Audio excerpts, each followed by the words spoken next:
C Joseph Vijay எனும் நான்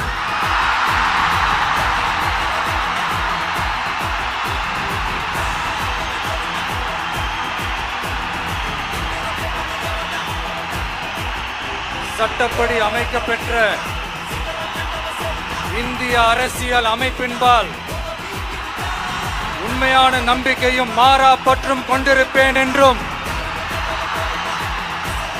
இந்திய நாட்டின் ஒப்பில்லாத முழு முதல் ஆட்சியையும் ஒருமையையும் நிலை நிறுத்துவேன் என்றும் தமிழ்நாட்டு அரசின் முதலமைச்சராக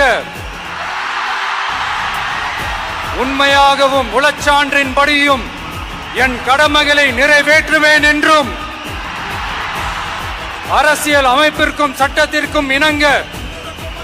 அச்சமும் ஒருதலை சார்பும் இன்றி விருப்பு வெறுப்பை விலக்கி